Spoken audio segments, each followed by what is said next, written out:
Ok, vocês estão Estamos online. ao vivo. Estamos ao vivo.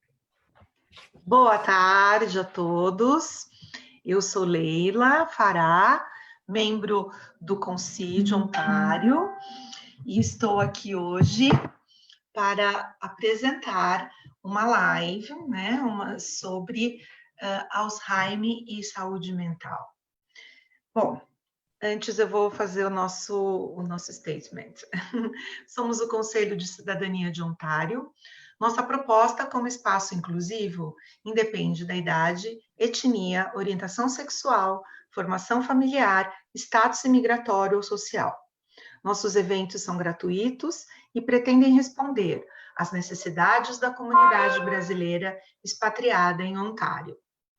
Ontário é uma província composta tradicionalmente por Inuit, First Nation e Métis e absorve uma multicultural imigração.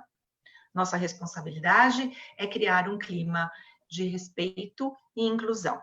Sejam todos bem-vindos. Vocês podem enviar as suas perguntas aí, escritos, que nós estaremos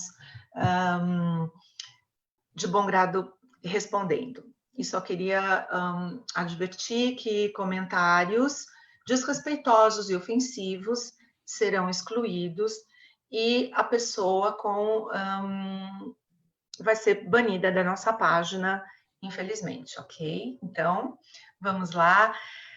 Primeiramente, muito obrigada pela participação, Dr. Breno Diniz, doutora Ana Silva, para vir aqui falar de um assunto tão importante. Na verdade, estamos dando continuação à nossa live da semana passada com o Dr. Breno, que foi tão maravilhosa.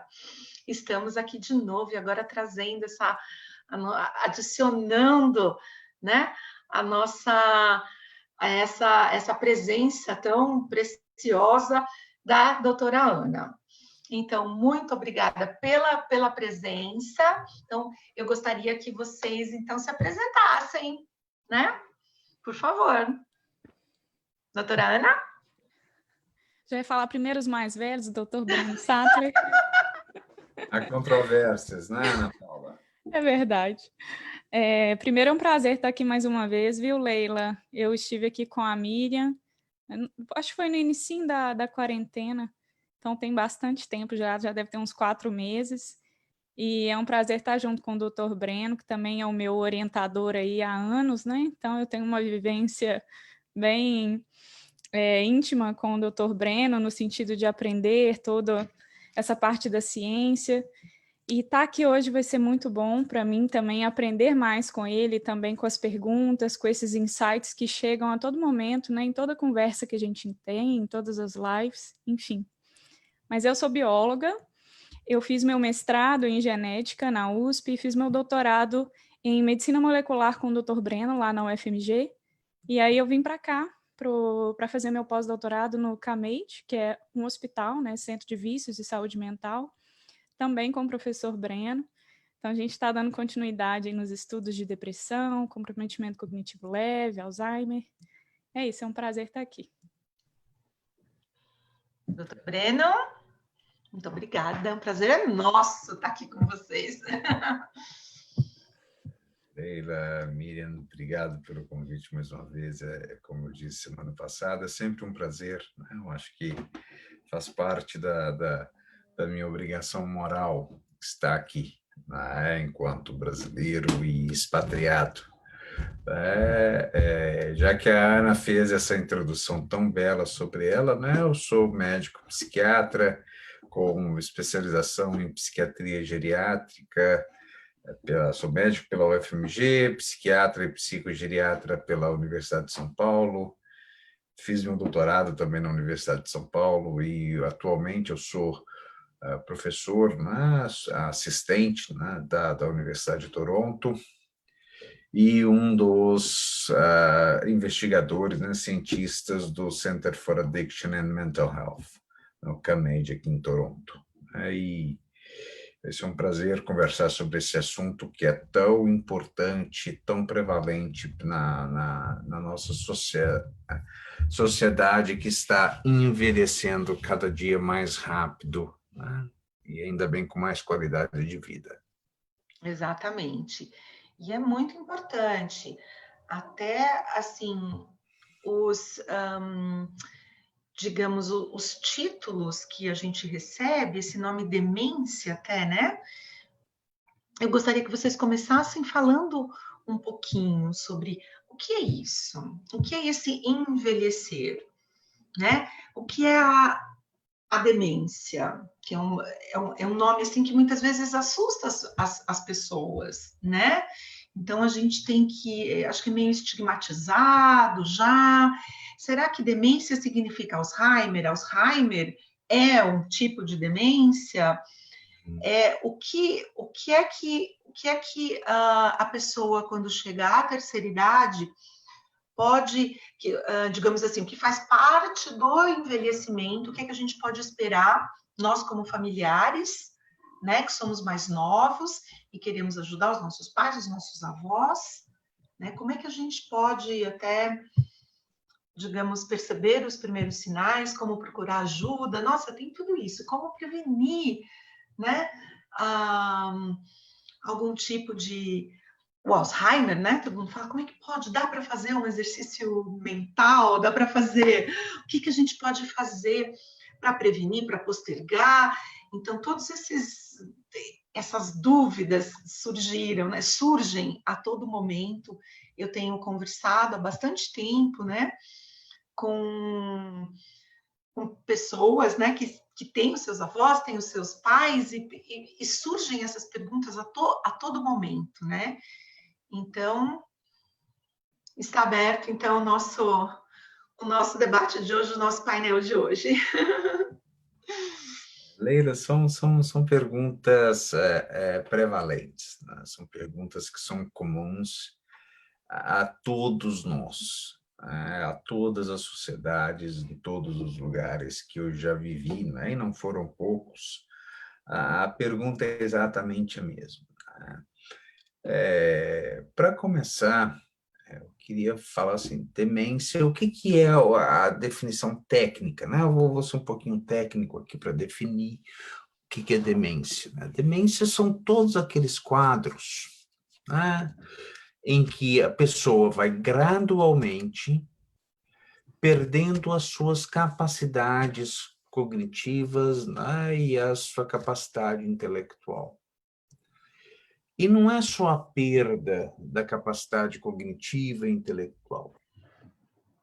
É a perda em que a gente tem também uma repercussão no dia a dia dessa pessoa. Essa pessoa, por causa dessas alterações cognitivas que ela vem apresentando, elas passam a ter mais dificuldades para realizar as atividades do dia a dia que eram feitas naturalmente antes. Por exemplo, ir ao supermercado fazer compras, dirigir, tomar decisões um pouco mais complexas, por exemplo, decisões financeiras, participar de uma maneira efetiva, né, em atividades familiares, comunitárias, né, trabalho. Assim, é um quadro que não é só aquela dificuldade de memória, eu estou mais esquecido esse dia, estou com Alzheimer, né? O alemão está me visitando, né? Como algumas pessoas costumam brincar, né? É um quadro muito mais complexo do que esse. Então, dando essa breve introdução, eu queria falar dois dogmas que a gente tem e que são incorretos, certo? Primeiro, o envelhecimento, todas as pessoas que envelhecem, as demências são parte do envelhecimento. Porque eu envelheci, eu vou ficar demente, gaga, que seja. Isso não é verdade. Entende? Os quadros demenciais, eles podem acometer quaisquer pessoa em qualquer faixa etária da vida, né? Claro que, à medida que o tempo passa, à medida que a gente vai envelhecendo, e quanto mais velho a gente fica, maior são as nossas chances de desenvolver um quadro demencial, né? Envelhecer é o principal fator de risco para quadros demenciais, assim como é o principal fator de risco, né, para doenças cardiovasculares, para acidente vascular cerebral, né? O derrame, artrose, né? Artrite, dentre várias outras doenças que estão relacionadas ao envelhecimento, mas isso pode acontecer em qualquer idade, certo? Por outro lado, não necessariamente as pessoas mais velhas elas vão apresentar um quadro demencial. A pessoa pode viver a vida inteira dela, chegar aos 100 anos, morrer de qualquer outra condição e está cognitivamente intacto. Então, envelhecer não é sinônimo de demência, demência não é sinônimo de envelhecer, certo? Então, eu queria colocar isso bem no início, para que a gente perca essa ideia de que isso é normal do envelhecimento. Não, demência é uma doença. É uma doença que não é normal. Se fosse normal, não seria doença, a gente não trataria. Né? A gente não abordaria, isso não teria nenhuma implicação médica, certo? Então, demência é uma doença. Não é normal, certo? E o Alzheimer, a gente pode considerar um tipo de demência ou é uma outra coisa, uma outra doença? Muito bom. A doença de Alzheimer, o Alzheimer, né, como você está falando, é um dos tipos de demência. Né? É a principal causa de demência, em especial na população idosa, mas também não é o único tipo de demência. A gente tem, pelo menos hoje, se não me falha a memória, entre 70 e 80 diferentes condições médicas que podem causar quadros demenciais. Claro que a doença de Alzheimer é a mais frequente, mais da metade das pessoas vão ter a doença de Alzheimer como a causa do quadro demencial, mas demências vasculares são muito comuns, né? Demências que são secundárias, né? A doença cerebrovascular ou um AVC prévio são a segunda causa mais comum dos quadros demenciais. A associação entre doença cerebrovascular e a doença de Alzheimer, né? O que a gente chama de demências mistas, são também extremamente frequentes. Aí tem outras demências que são menos comuns, mas não menos importantes, como a demência por corpúsculos de Lewy, que se parece muito com a doença de Parkinson, né? Quando ela evolui, a doença de Parkinson evolui com quadros demenciais também, né? Na sua evolução. A demência frontotemporal, a demência por deficiências nutricionais, como deficiência de vitamina B12, deficiência de ácido fólico, demências por doenças médicas, clínicas, né? Por exemplo, hipotireoidismo muito grave pode ser uma causa potencialmente reversível ou até de demência, dentre várias outras. Então, assim, demência é um universo muito grande, entende? Mas a mais comum, claro, quando a gente vê uma pessoa e a gente tem a suspeita clínica de um quadro demencial, especialmente na pessoa mais velha, a primeira coisa, o primeiro quadro que vem à nossa mente é a doença de Alzheimer.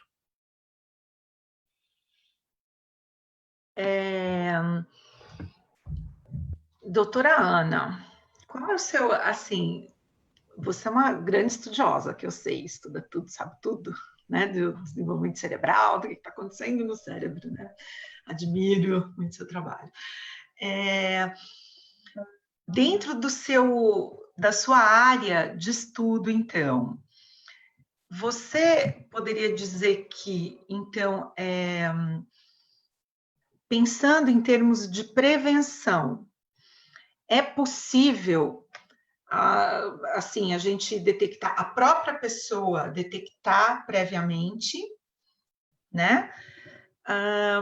Claro que o doutor Breno agora estava falando sobre doenças que podem causar demência, por exemplo, hipotireoidismo e tal, outras doenças. Então, é importante, a gente já pode, então, até afirmar que é muito importante todas as pessoas estarem sempre fazendo os seus exames para checar se todas as, né, se tá tudo em ordem, né? O B12 se tá legal, se a tireoide tá legal, se tá tudo legal, para prevenir, exatamente, né?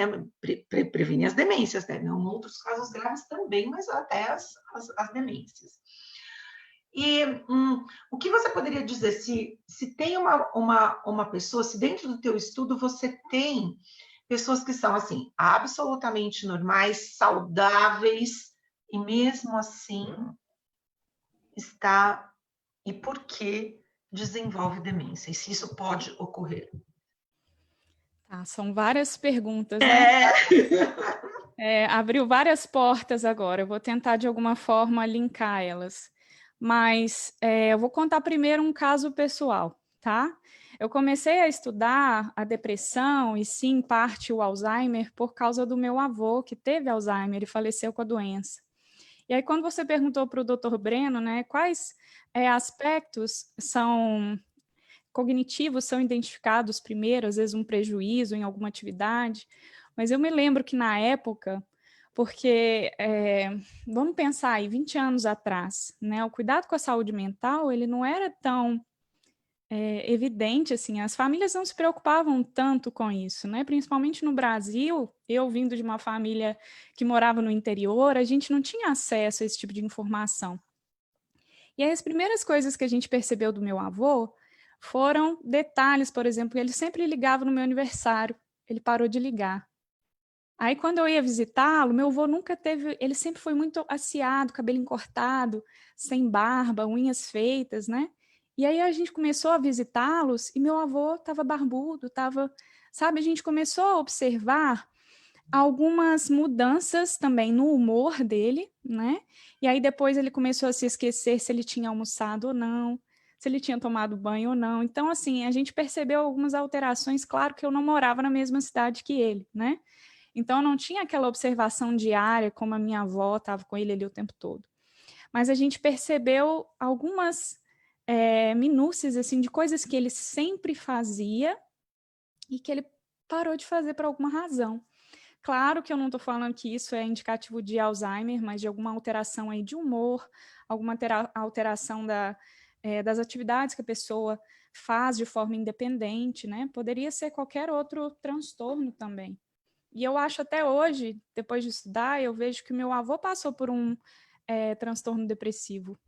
Então, assim, pelas alterações que ele teve, né? Assim, eu penso que ele pode ter tido também um transtorno depressivo aí, antes desse desencadear da doença. Mas, enfim, falando como bióloga geneticista, a gente sabe que toda doença, e aí eu não estou falando só das doenças mentais, mas todas as doenças ou todos os fenótipos, tudo aquilo que se expressa tem um fator genético, mas também tem um fator ambiental. Então, em algumas doenças, por exemplo, o Alzheimer, a gente tem uma publicação de uma revisão sistemática, e quando a gente fez as análises, a gente viu que nós temos possíveis 498 genes envolvidos na doença. Então, dentro disso, né, a gente tem um fator genético, mas a gente sabe que cada gene contribui de forma mínima, às vezes, para a expressão daquele fenótipo, no caso, uma doença. O que realmente a gente pode de fato, contribuir às vezes para prevenir ou mesmo para melhorar a qualidade de vida daquele indivíduo, é mexer na parte do ambiente, que é estilo de vida, através da alimentação, exercícios físicos, todos esses outros cuidados, né, que a gente pode ter também da saúde mental em si. E, assim, eu vejo muito por esse lado, o caminho da prevenção, ele vai muito também na questão ambiental e na manutenção do bem-estar de vida desse indivíduo, que já está, às vezes, com um quadro inicial, né, de demência, ou está ali com depressão, por exemplo, que a gente vai focar também, se ele tem os fatores genéticos para o desenvolvimento da doença, a gente vai focar no fator ambiental. E aí vem essa alteração do estilo de vida. Mas eu só queria pontuar uma outra coisa, eu não sei se eu estou conseguindo conectar tudo direitinho, mas, assim, eu sou cria do Dr. Breno, né? Então, o que eu trabalho, na verdade, é o trabalho que ele desenvolveu há anos-luz antes de mim. E o que a gente estuda também é a associação, por exemplo, a gente tem um envelhecimento natural, normal, que todo indivíduo que está vivo aqui hoje, a gente vai envelhecer, né? Eu torço para que eu envelheça, para que eu vive mais aí, eu envelheça. Mas esse envelhecimento natural, ele não é sinônimo, como o doutor Breno falou, de que vá originar aí transtornos como a demência, né? Mas a gente tem um fator quando estuda essas doenças, que é como se houvesse um quadro de envelhecimento acelerado, que na verdade gera como se fosse um acúmulo aí de substâncias inflamatórias, que geram vários distúrbios e desequilíbrios no nosso corpo, não só aqui dentro do cérebro, mas também em toda a periferia, né? Todo o corpo responde a esse processo. E aí a gente tem como se fosse essa aceleração de um processo que era para ser natural, né? Como o professor Breno falou, as pessoas podem viver aí 100, 100 e poucos anos, e às vezes falecerem por outras causas, né? Por uma demência. Então, eu não sei se ficou claro o que eu tentei fazer, mas eu acho que tem todos esses aspectos que a gente tem que olhar também um pouco, sabe? Tá, então, se a pessoa tem essa tendência genética, são tantos, né? Tantos genes aí envolvidos.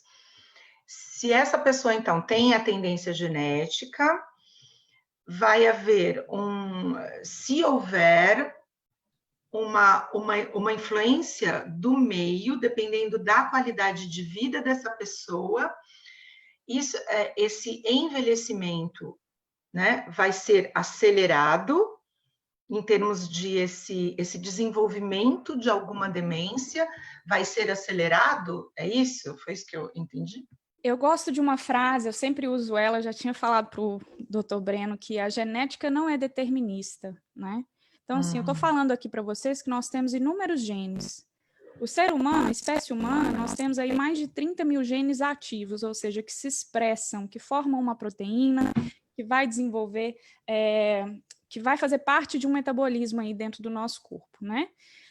Mas não quer dizer que esse gene, porque assim, deixa eu tentar simplificar um pouco. Cada gene a gente carrega aí 2 cópias, uma que vem do pai e uma que vem da mãe, tá? Essas cópias, na maior parte das doenças que levam ou à morte do indivíduo, ou ao desenvolvimento de um câncer, ou mesmo um transtorno mental, são variantes recessivas que a gente fala. Então, elas têm que estar em dose dupla para que haja a expressão desse gene e a gente realmente possa observar o fenótipo. Mas na maior parte dos casos, vamos colocar aí que 75% da chance é de que esse gene não se expresse, tá?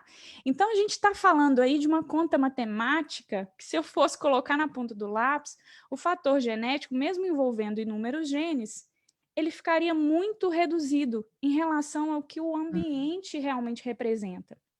É claro que vai depender de qual transtorno, vai depender de qual doença, mas o que eu falo para vocês é, independente se você tem o gene ou não, nós temos aí cópias diferentes, como eu te falei, e nós também temos um processo de regulação gênica que não está relacionado só com esse gene pontual.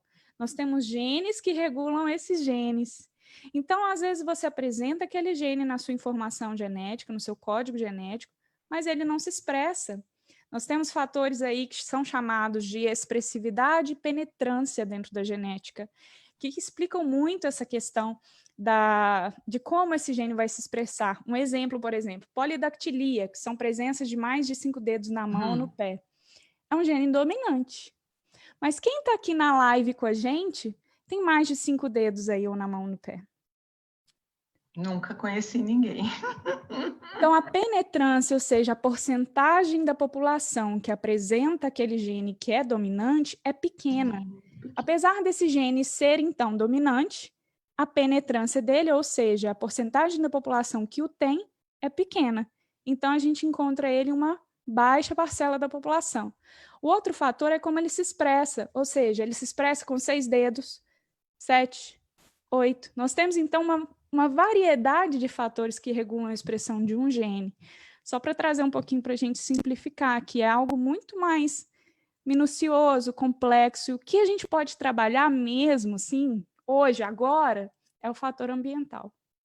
E nesse fator ambiental, a gente pode incluir a parte emocional também, psicológica, porque a gente sabe que muito o emocional vai lá afetar até e vai trazer uma consequência para o sistema límbico, por exemplo, que vai funcionar de maneira diferenciada e pode trazer, por exemplo, depressão, por exemplo, alguma doença, alguma questão aí que pode levar às demências. A gente pode fazer esse link?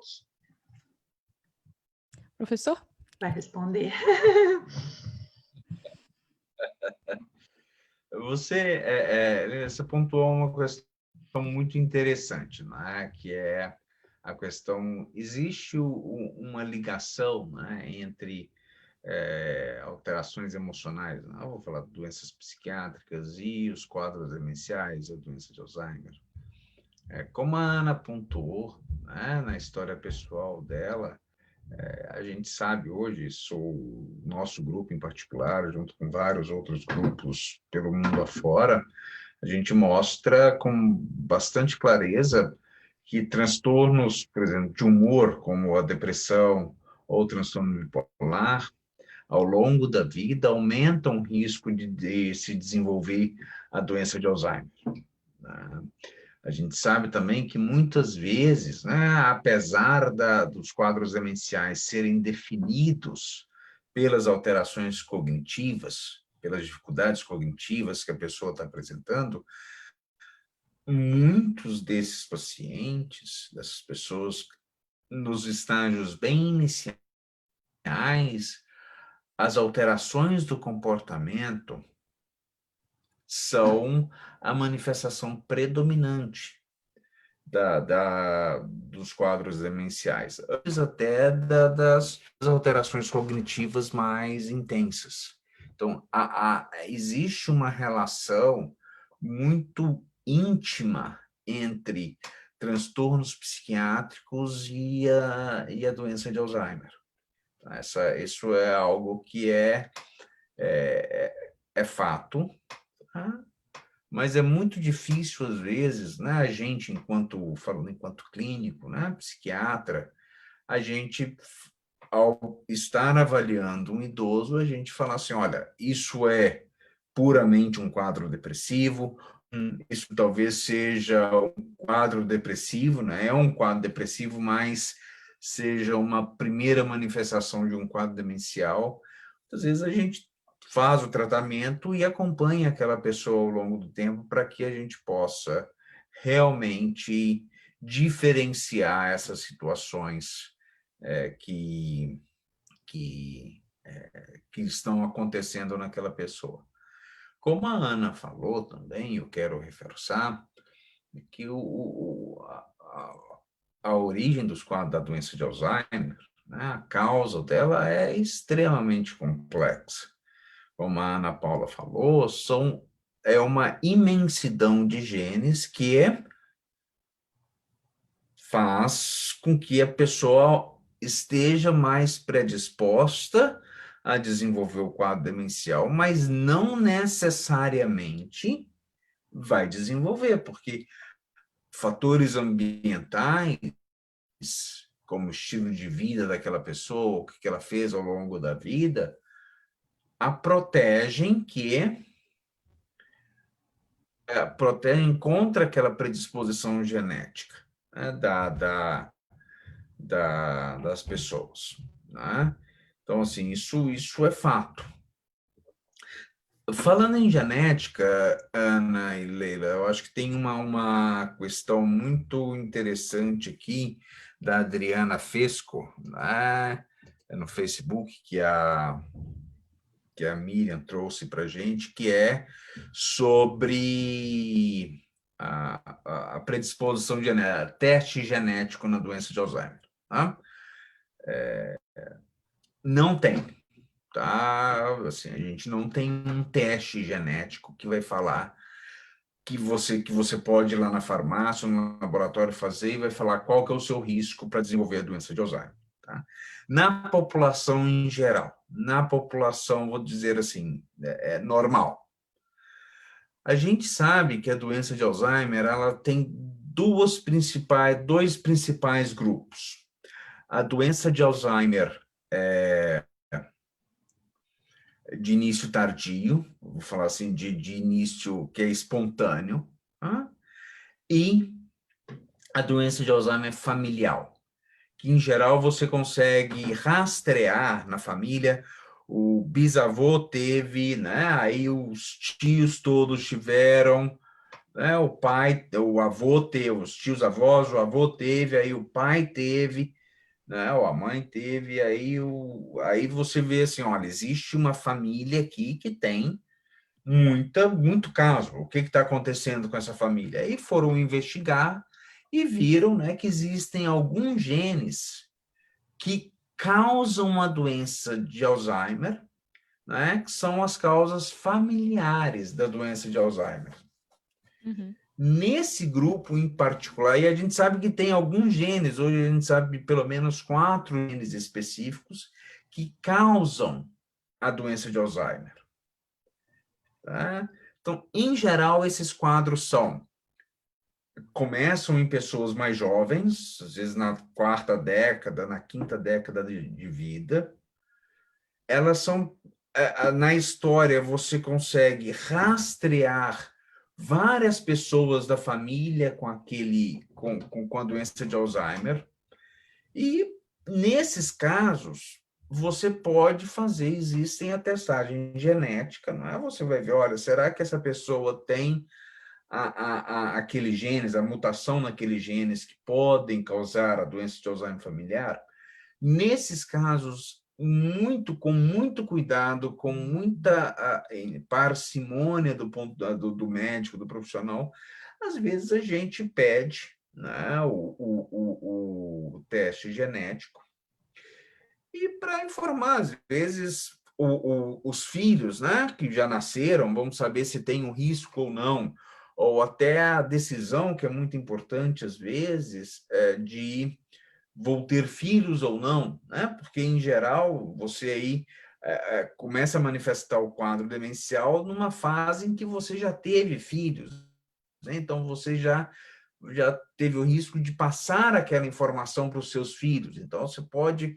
Os filhos para você... São decisões que são importantes, né? Até de planejamento, porque essas mutações genéticas, quem tem, vai desenvolver a doença de Alzheimer em algum momento, porque são quadros que são determinados geneticamente, certo? Então, é difícil você não ter. Talvez você consiga retardar em alguns anos, se você implementar alterações, né, drásticas de estilo de vida, né, e melhorar, mas, eventualmente, você vai apresentar aquele quadro da doença de Alzheimer nessas situações muito específicas. E quando eu falo muito específicas, esses quadros, eles são aproximadamente, nas melhores estimativas, entre 1% a 3% dos quadros de doença de Alzheimer. Uhum.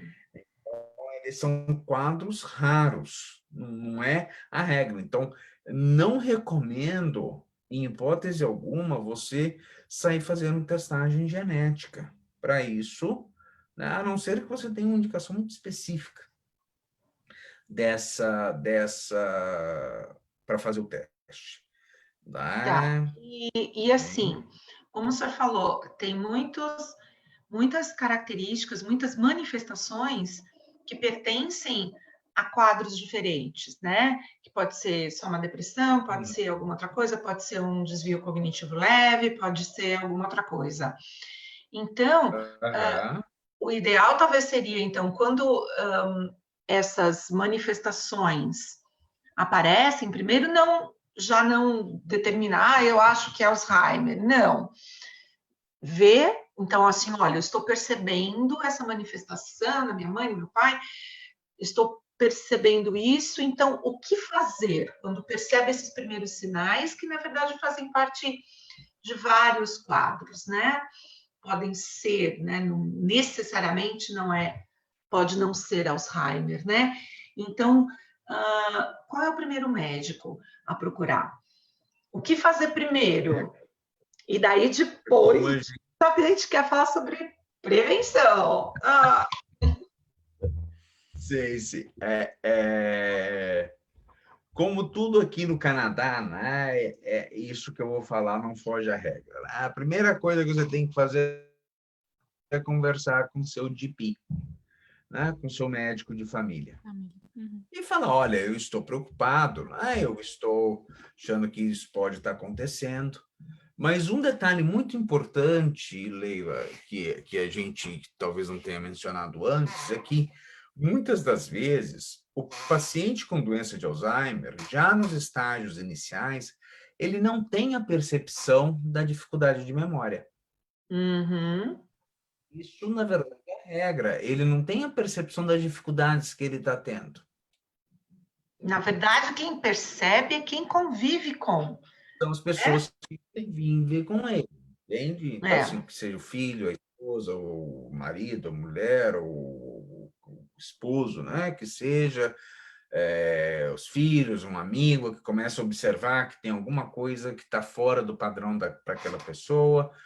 E essa tem que ser levado à atenção do médico, né? O GP, né? O médico de família, que é o médico que vai, né, fazer a avaliação inicial e vai tomar as decisões iniciais, certo?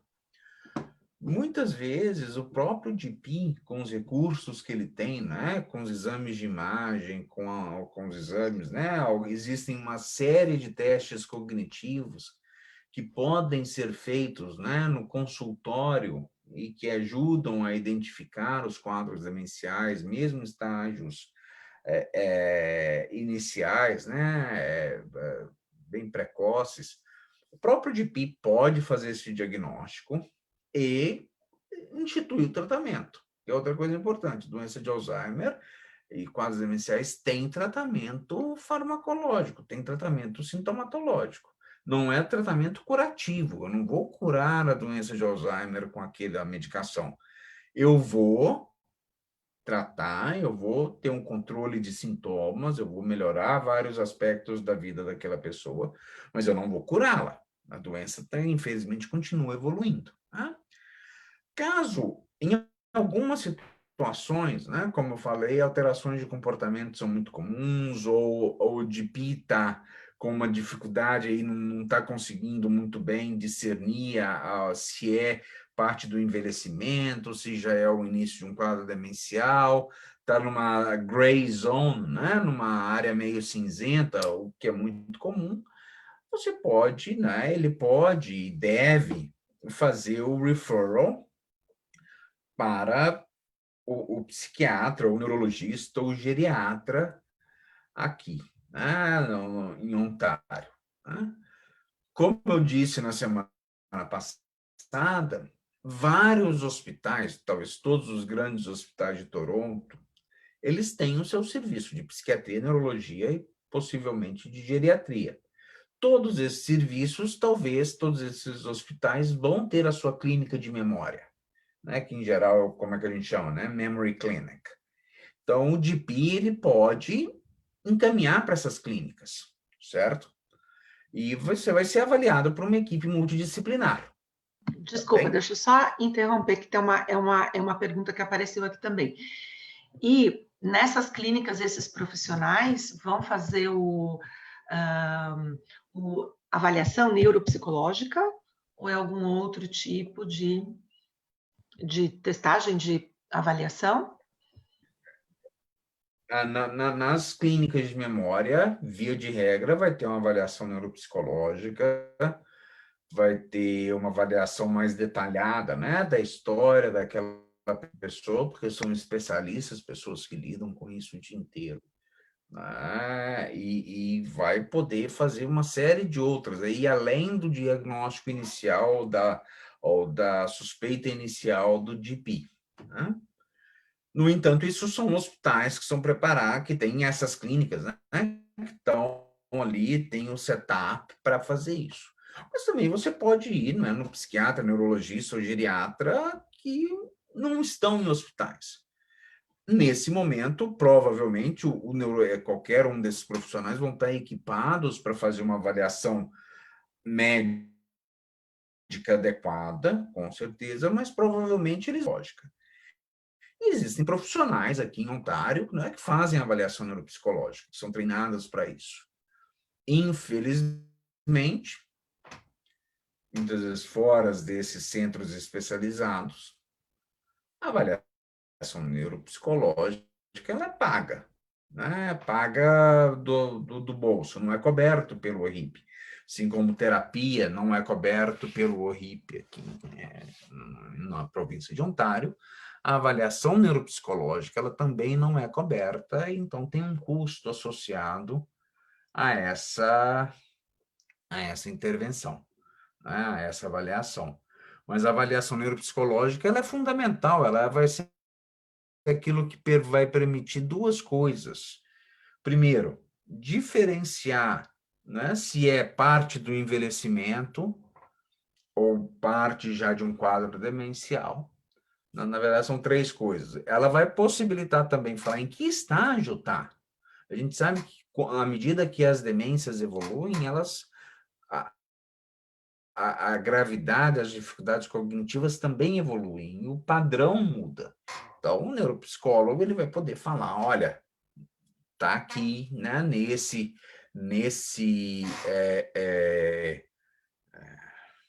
tá nesse estágio, e isso tem uma importância enorme para planejamento de tratamento, planejamento de decisões, né, para aquela pessoa, para a vida daquela pessoa, decisões práticas, por exemplo, testamento ou decisão sobre finanças, né? Quem vai, né? Eu quero ser ressuscitado se acontecer alguma coisa comigo, eu quero, quem vai cuidar, vai ser filho tal e não é o filho, o outro filho que vai cuidar das minhas finanças, mas o outro filho vai cuidar de outras coisas, né? Então, pode fazer essa divisão de trabalho.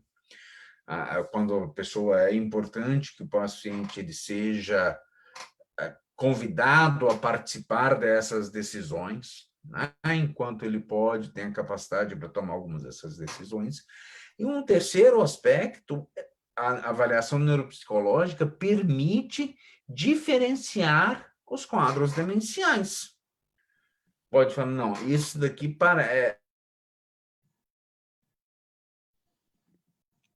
Travou. Congelou. Congelou. Doutora Ana, pode continuar?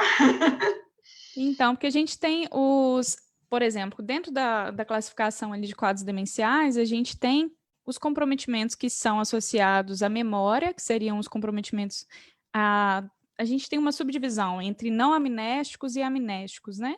E aí a gente pode diferir depois também a classificação. Se é uma demência que não seja o Alzheimer, então ela vai estar dentro, às vezes, desse quadro não amnéstico, que não envolve aquela como que eu falo? Aquela característica da memória associada à função cognitiva. Eu acho que ele caiu, né? Não consegue entrar de novo. E aí, puxando um pouquinho para a memória, porque a gente vê, né? Tem muita gente que fala assim com relação ao Alzheimer. Puxa vida, ele tem Alzheimer, mas a memória dele, nossa, ele lembra de coisa que aconteceu lá, ele não lembra de coisa que ele comeu ontem, tá? Eu acho que seria importante, acho que é interessante a gente falar o que é essa memória. A memória episódica tá legal, a memória lá, né, de longo prazo, tal. Mas essa memória de trabalho que é tão, né, o que é isso que atrapalha tanto e que atrapalha o dia a dia, né, a rotina dessa pessoa e as relações também, né? E como é que, então, quem convive com essa pessoa pode ajudar quando percebe essas primeiras alterações? Porque eu acho que primeiro que bate, assim, mais forte, né? Que altera e que impacta a vida, né? A qualidade de vida e tal, né? certamente, né? Isso é extremamente frustrante para os familiares, para as pessoas, porque não conseguem entender por que a pessoa lembra de uma coisa. Ele tem 80 anos e me lembra de coisa que é com detalhe de que aconteceu quando ele tinha 8 anos de idade ou quando ele tinha 20 anos de idade, mas não lembra o que a gente que comeu ontem ou que fez hoje, ou o nome de um neto, tá? De fato, isso é a característica da doença de Alzheimer. Uhum. Entende? Ela afeta, inicialmente, né, a capacidade de aprender, de reter informações novas, ou seja, a pessoa não consegue guardar mais informações. Já está com o hardware cheio. Ou está começando a eu prefiro pensar que está corrompido, né? Tá. Não é que está cheio, porque a gente... Mas a parte do cérebro, isso é muito relacionado à parte do cérebro que é inicialmente afetada pela doença de Alzheimer, que são a região hipocampal, né, que é onde você faz, né, toda aquela integração das diferentes estímulos sensoriais que você tem, né, das coisas que você tá recebendo, né, pelo seu olhar, pela audição, né, pela olfato, tudo isso é integrado ali, e o hipocampo, junto, interagindo com outras áreas, ele fala assim, isso é importante, isso não é, isso é importante, isso não é, isso é importante, isso não é, e eu vou guardar, não vou guardar, vou guardar, não vou guardar. Se eu vou guardar, né, essa informação ela vai sendo colocada em outras partes do nosso cérebro, e vão ser aquela informação, daquela caixinha de informação, o cérebro vai lá e puxa, né?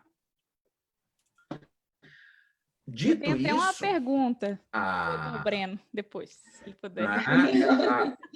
as memórias remotas, elas estão em outro lugar do cérebro. E só vão ser afetadas quando a doença progride muito, já está em estágios mais moderados avançados.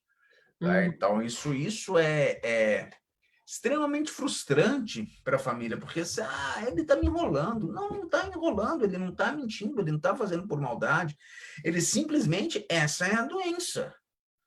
Tanto que, tá, quando é o contrário, ou quando existe buracos de memória, a gente fala, provavelmente isso não é doença de Alzheimer, isso pode ser várias outras coisas, não menos importantes, mas talvez não seja doença de Alzheimer. Né? Entende? Então, assim, isso é porque isso é característico, isso é a doença. Né? Ana, você tinha uma pergunta? Uma pergunta, Acabou de responder. Então, e assim, então é importante, então, né, dos familiares, de quem convive com essa pessoa, prestar atenção nesses detalhes. É perda de memória, mas que tipo de memória? Será que é alguma coisa assim que, por exemplo, pode causar, digamos, algum... como é que eu posso dizer? Não acho a palavra. Que pode causar alguma questão que leve, digamos, ao emocional, ao estresse, ou a um trauma, ou a uma doença psiquiátrica, ou a gente pode pensar, não, mas também pode ser cognitivo, ou sempre vai ser cognitivo. Eu acho essa pergunta é até Clara. uma curiosidade que eu tenho também, porque aí eu vou voltar no caso do meu avô, né? Nos momentos que ele percebia que ele não estava conseguindo fazer essas atividades, ele tinha alguns momentos de lucidez, assim. Ele ficava triste, ele ficava melancólico, Eu não sei se isso também, hein, professor? É uma pergunta que é uma curiosidade. Se isso, de alguma forma, também pode acelerar, né, o processo. E aí entra também a questão do quadro depressivo junto com o Alzheimer, se isso também acelera mais o processo, ou não sei, enfim. São questões extremamente importantes e angustiantes para quem está vivendo a situação, né? Leila e Ana. Então, assim, isso é fato, né? Apesar das pessoas, né, via de regra, elas não perceberem as dificuldades, né, ou a gravidade das dificuldades que estão tendo, elas têm momentos, o que a Ana chamou de lucidez, né, eu vou chamar de insight, né, o termo técnico seria insight, ou a crítica sobre aquilo, né? ou a percepção de que há algo errado. Uhum. E as pessoas reagem de uma maneira muito diferente, né? Tem pessoas que reagem com um humor mais depressivo, tem pessoas que não ligam. Tem situações onde há uma, que a gente chama de catastrofização, né? Uma reação completamente fora do normal, né? Que seja, entra em prantos ou se torna altamente agressiva num curtíssimo intervalo de tempo, né? Então, assim, a reação que as pessoas têm, né, essa percepção, elas podem ser, são muito variadas. Não tem, e a mesma pessoa pode apresentar diferentes reações à medida que a doença avança. Né? Então, assim, isso faz parte da doença também. Faz parte do pacote. A Ana colocou, né, a questão se as alterações do comportamento elas aceleram os quadros demenciais.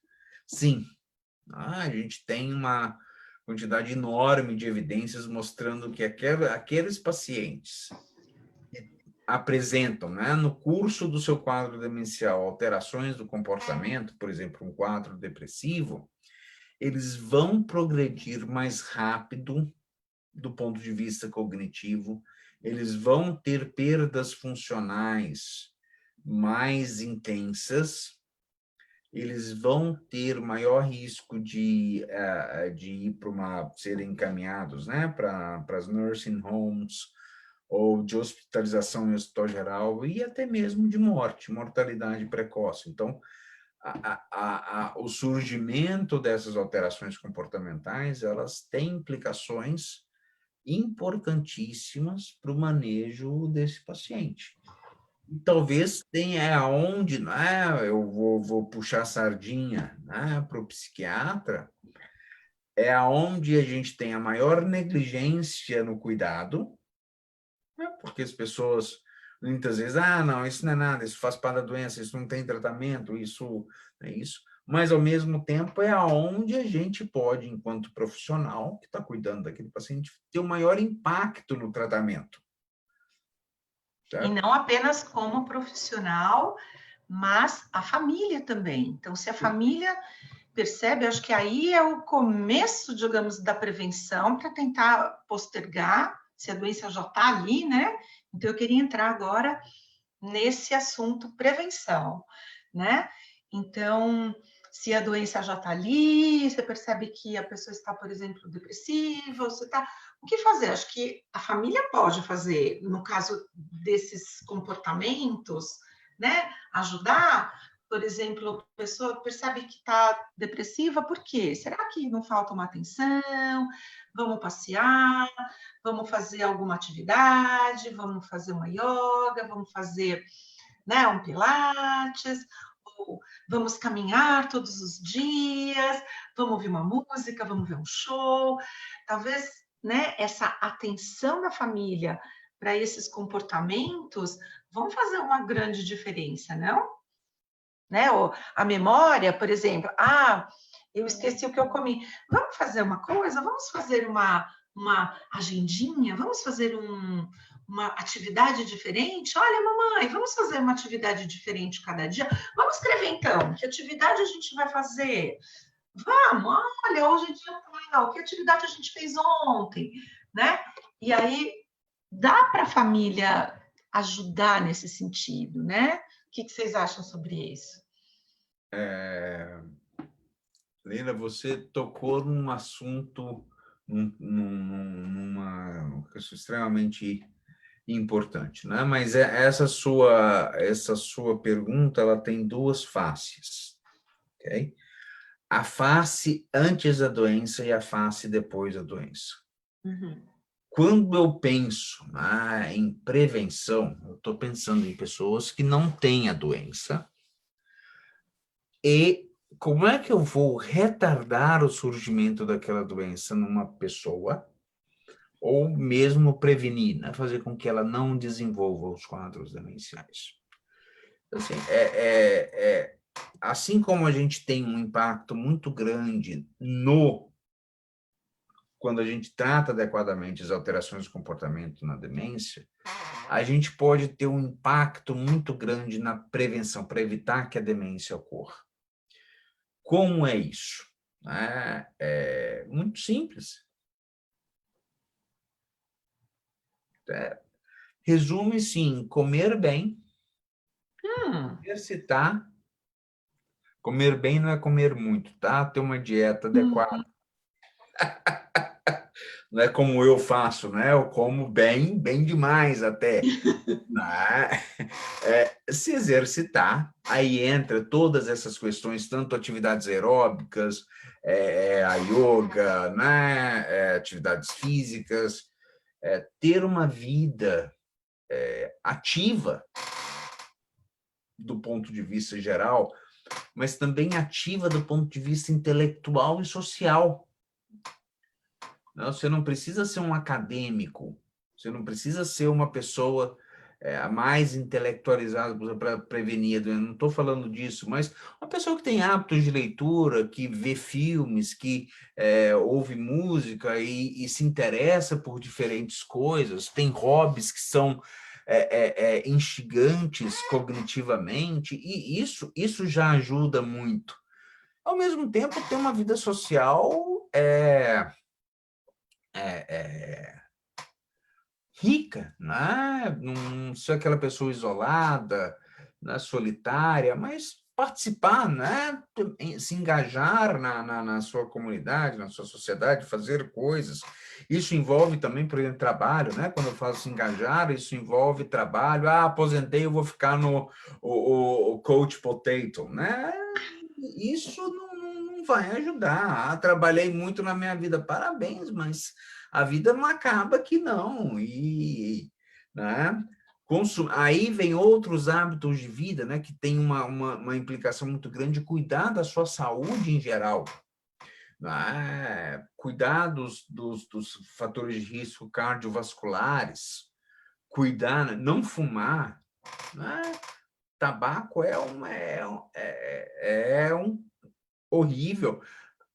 Também aí eu já vou adiantar, né? Drogas de abuso, incluindo cannabis, maconha, não faz bem nenhum. Maconha não é menos danoso do que o tabaco, tá? Podem ter certeza disso.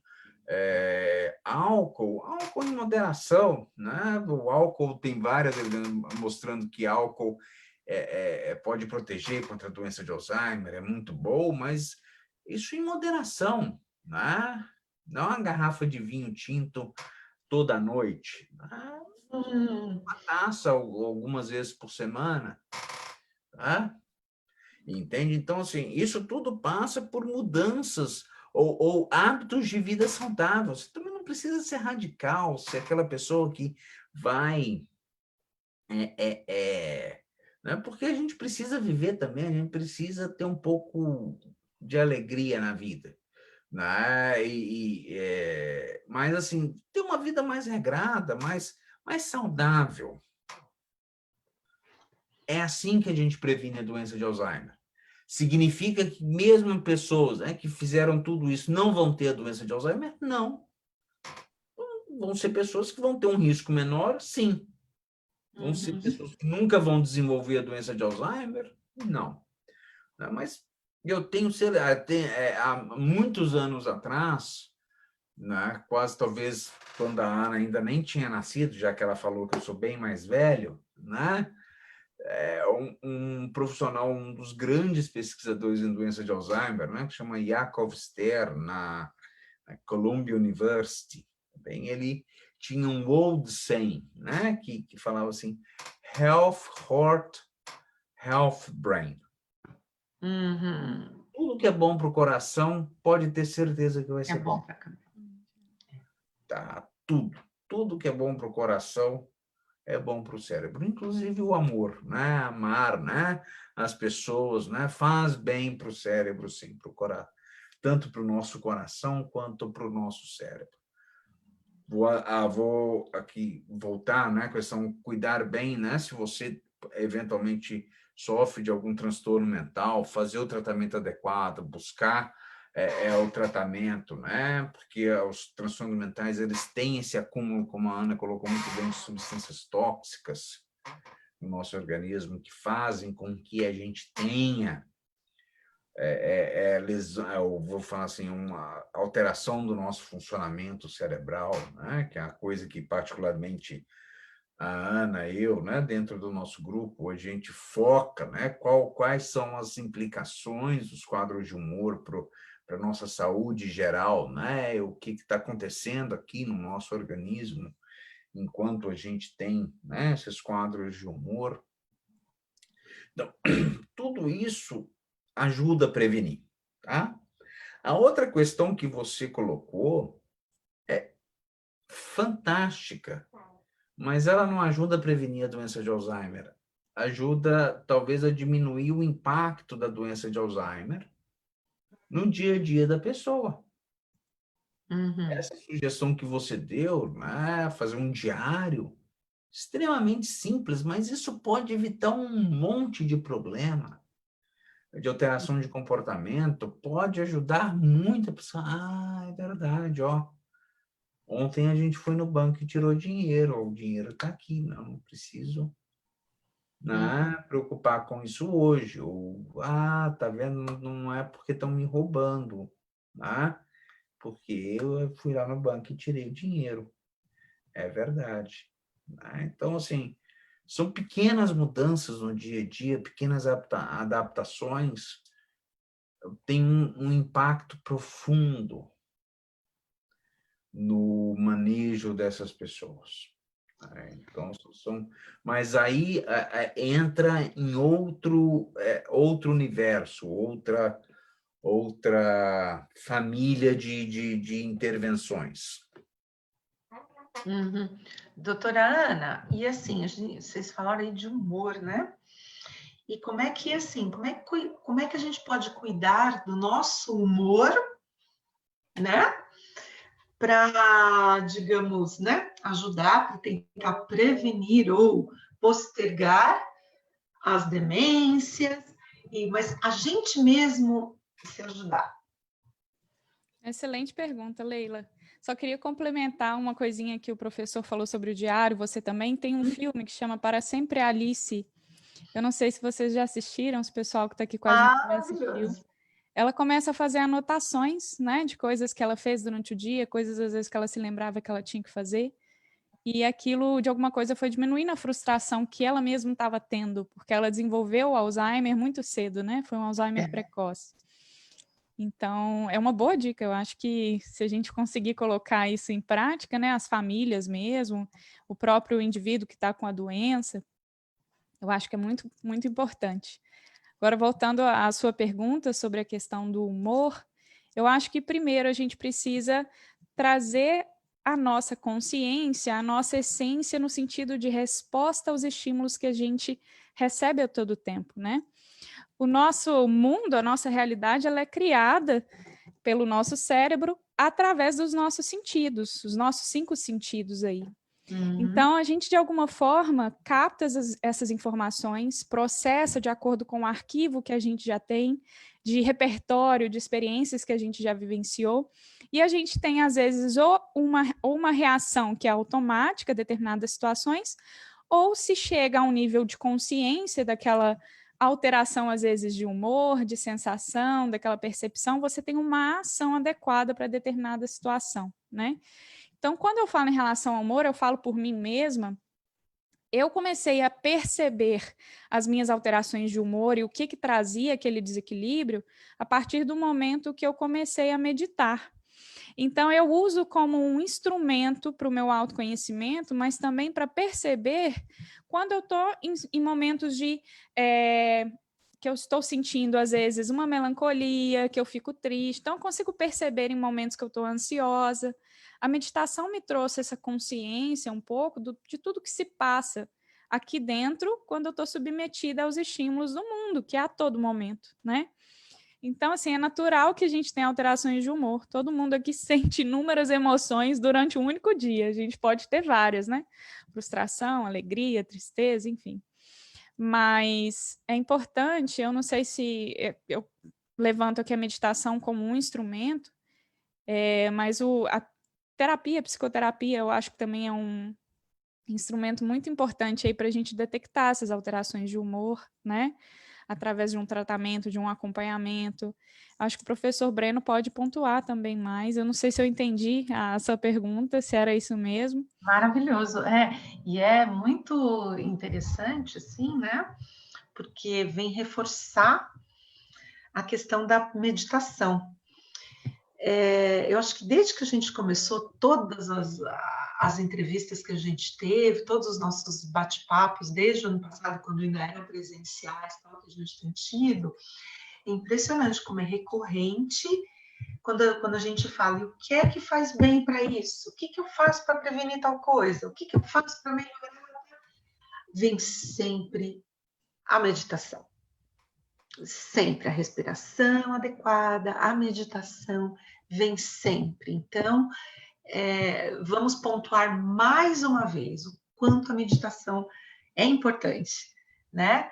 E muito, muito legal. Agora, eu tenho uma pergunta aqui da Tereza, que perguntou se a gente pode diagnosticar, eu não sei se é Alzheimer, ela não colocou o quê, mas acho que sim, através de neuroimagem, de testes de neuroimagem.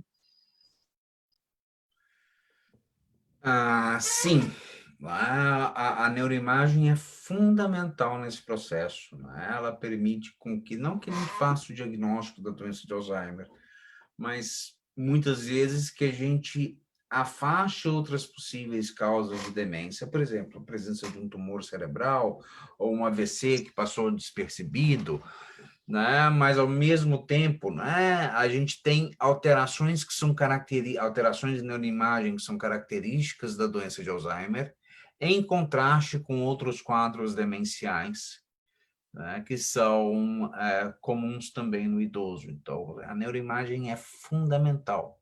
E a neuroimagem... Desculpa, doutor, alterações morfológicas até? Exato, alterações morfológicas, e é isso que eu ia falar, né? Que a gente tem dois grandes tipos, subgrupos de neuroimagem. A neuroimagem estrutural, por exemplo, a ressonância, a tomografia, que dá muito mais informações morfológicas, e a neuroimagem molecular, funcional, né? Que é o PET, que dá tanto informações sobre como o nosso cérebro está funcionando, do ponto de vista de metabolismo cerebral, ou, mais recentemente, né, que gradualmente tem sido incorporado à prática clínica, que é a medir, né, ou avaliar se você tem a proteína beta-amiloide ou a proteína tau depositada no seu cérebro, que são as principais moléculas relacionadas à doença de Alzheimer, as principais proteínas relacionadas à doença de Alzheimer. Então, isso é possível fazer. Por exemplo, aqui em Ontário, isso não é coberto pelo ORIP. Talvez seja pago, eu nem sei se tem serviços que fazem isso pago, fora do contexto de pesquisa. Se você for para Buffalo, eles vão fazer amanhã para você, mas é caro. Bem caro. Talvez hoje nos Estados Unidos, num exame desse, tal mais PET, né? Mais beta-amiloide mais tal, vai sair por volta de 7 mil a 10 mil dólares americanos o exame. Cada exame, nossa. E aqui, mesmo com o referencial do neurologista ou do psiquiatra, do médico, mesmo assim, nenhum hospital vai fazer sendo coberto pelo RIP. Não vai fazer porque o RIP não cobra. Entende? Então, assim, não infelizmente não, mas é possível fazer, tá? Entende? Infelizmente aqui... No Libanês ou no Albert Einstein de São Paulo, ou outros hospitais em grandes cidades que eles estão fazendo de rotina, né? Ai, que beleza. Mal tem, né? Mas nenhum convênio no Brasil cobre também o exame. Também, né? Certo? Então, infelizmente a gente está chegando no final, já deu limite, uma pena, porque tinha assim muita conversa ainda. Mas eu vou fazer, então, uma última pergunta, que veio aqui já há um tempinho, que é o seguinte, é que, às vezes, mesmo quando a pessoa está com problemas, né, de memória, o idoso, e aí a família fala, então, não, mas você fez isso, olha, você comeu isso, não, ele insiste que não fez. Então, o que a gente deve fazer, né? É insistir, então tá bom, não lembra, pronto, acabou, então tá, isso ajuda, não ajuda. O que o familiar deve fazer quando a pessoa mesmo assim não se lembra? Olha, é uma batalha que você já perdeu se você confrontar. Uhum. Você já perdeu. Ele não vai lembrar, ele vai ficar bravo com você, vai ficar irritado, vai te xingar, vai brigar com você, você vai ficar chateado, você vai ficar com raiva daquela pessoa, Então é uma batalha perdida. Ou seja, entrou na batalha para perder essa confrontação, certo? Eu sempre sugiro às famílias terem jogo de cintura. Eu tenho certeza que eu deixei o controle remoto aqui. Mas não está aqui. Vamos procurar, né? Eu tenho certeza que o meu dinheiro estava aqui e não está ali. Não, pai, eu acho que eu troquei de lugar, eu vou colocar, né? Eu vou procurar, né? Então, assim, sair pela tangente, você não está confrontando, você está você está tranquilizando a pessoa da situação, né? E, ao mesmo tempo, você está mostrando interesse, né? Olha, a gente vai resolver isso juntos. Fica falando, olha, você está esquecido, isso é seu problema de cabeça, você não lembra, você não sei o quê, eu já te falei 10 mil vezes. 3 minutos depois, qual que é o problema dessa pessoa? Ela não lembra. Ela não vai lembrar dessa... Ela só vai ter a lembrança emocional da briga, que já nem lembra mais por que está brigando, mas ela vai estar chateada, com raiva, vai estar...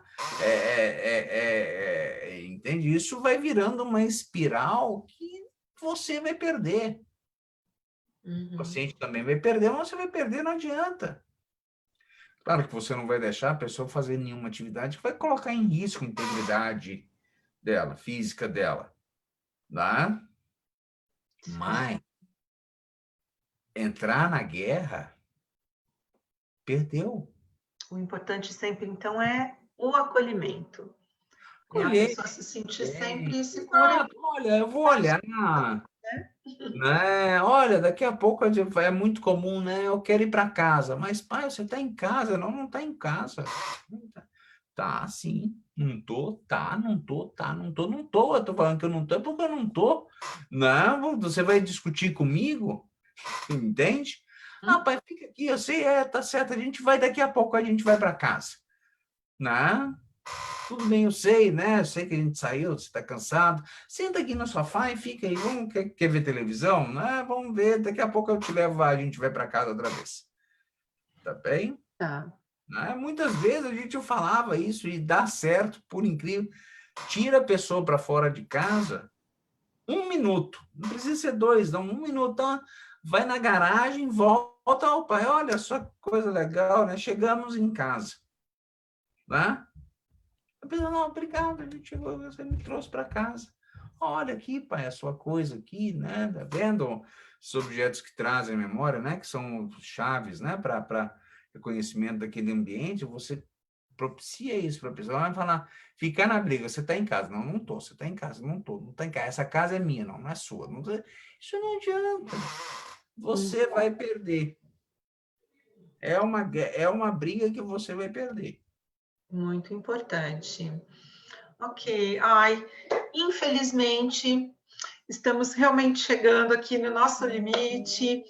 Então, eu gostaria que vocês fizessem as suas últimas considerações sobre essa questão. Falar um pouquinho aí para os nossos telespectadores, né? Para os nossos participantes. principalmente então, né? O que fazer? Acho que principal aí é realmente o que o senhor falou agora, acolher, não adianta ficar batendo de frente, né? Mas o que seria assim de importante, então, que vocês destacariam para dar a nossa finalização aqui, que vocês, recadinho, dica, alguma coisa para os familiares. Doutora Ana? Bom, eu acho que é uma reflexão que eu estou fazendo assim para a minha vida, né? Que saúde é um estado aí de bem-estar biológico, psicológico, social, espiritual. Então, o que eu venho tentando trabalhar hoje na minha vida, mas pensando não só no momento de agora, mas assim para o futuro, né? A longo prazo, é exatamente trabalhar o meu bem-estar em todas essas esferas aí, não só no sentido biológico, como a gente falou, essas alterações genéticas que podem gerar aí, né, algum transtorno, mas também aquilo que eu posso fazer, trazendo então a responsabilidade para mim, né, como um sujeito ativo de transformação ali do meu bem-estar, da situação pela qual eu estou vivendo, pela qual eu estou passando. Mas o que você colocou, né, para os cuidadores, que eu acho que é um ponto muito importante da gente também ressaltar isso, que os cuidadores também devem receber o cuidado, não só a pessoa que está com o transtorno, com a doença, né? Então, eu vi dentro de casa que o meu pai, no momento, se tornou o pai do pai dele, né? Então, assim, eu acho que essa inversão de papéis também, ou às vezes um neto que cuida do avô, enfim, essas responsabilidades, às vezes a gente não tem realmente a noção do que aquela doença pode trazer de impossibilidades para aquela pessoa que está com aquele transtorno. Então, o cuidador, ele merece também um acolhimento. Claro que a pessoa que está com a doença merece todo esse acolhimento, mas também aquele que cuida da pessoa que está com a doença, né? Então, acho que a gente pode trazer atenção para esses aspectos também. Acho que a minha mensagem ficaria essa. Assim. E obrigada pelo convite. Nada, muito importante. Obrigada, doutor Breno. Bem, Leila, Miriam, obrigado, né, pelo convite, né, de estar participando mais uma vez aqui dessa live, falando de um tema tão importante. Eu faço das palavras da Ana as minhas palavras, né? A gente acabou esquecendo de falar um pouquinho sobre cuidadores, né? O impacto dos quadros emergenciais na saúde dos cuidadores, né? Essas inversões de papel que são terríveis, muito difíceis de serem assimiladas. E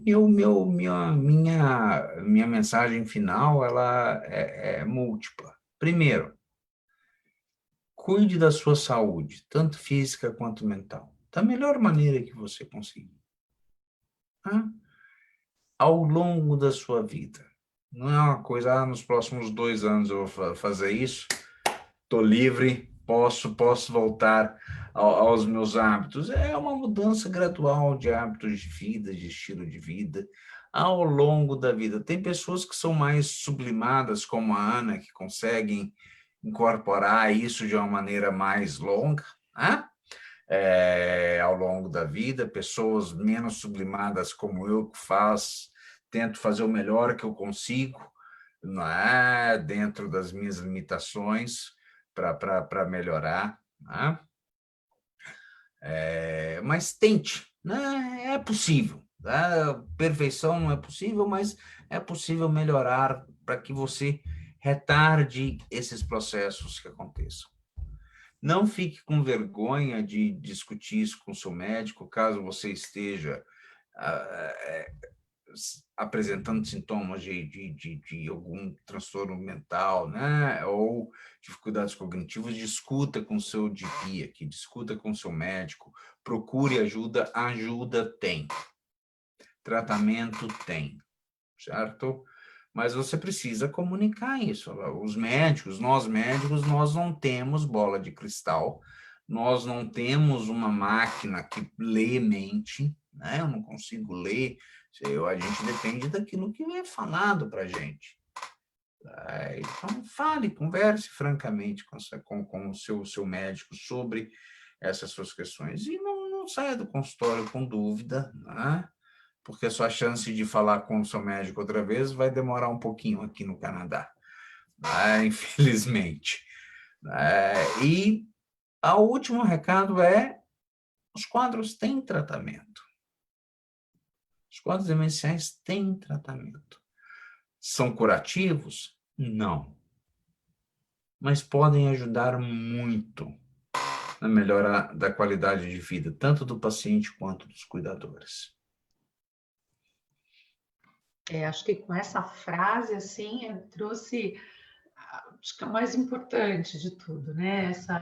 Essa esperança que realmente ninguém precisa ficar sofrendo, nem a pessoa e nem a família em volta, né? Vamos lá, vamos procurar ajuda, sim, tem ajuda, vamos procurar. E tem gente muito boa aqui, tem 2 pessoas aqui maravilhosas que sim podem nos ajudar.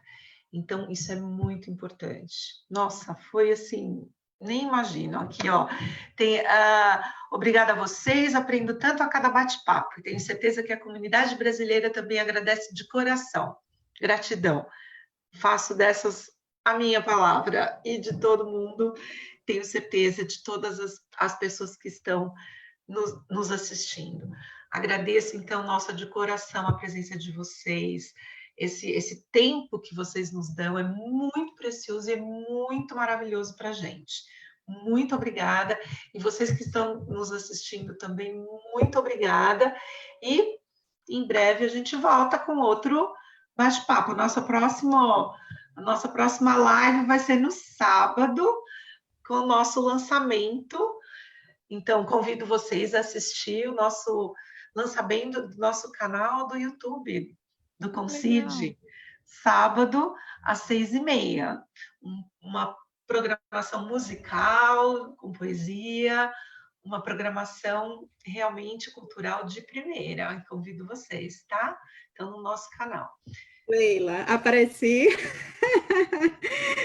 Eu já agradeci ali minha mensagenzinha que Leila mandou. Eu li. Mas eu queria lembrar também, Leila, que a gente também tem dando continuidade ao nosso bate-papo, né, de saúde mental, tem a live com a Rosa, né?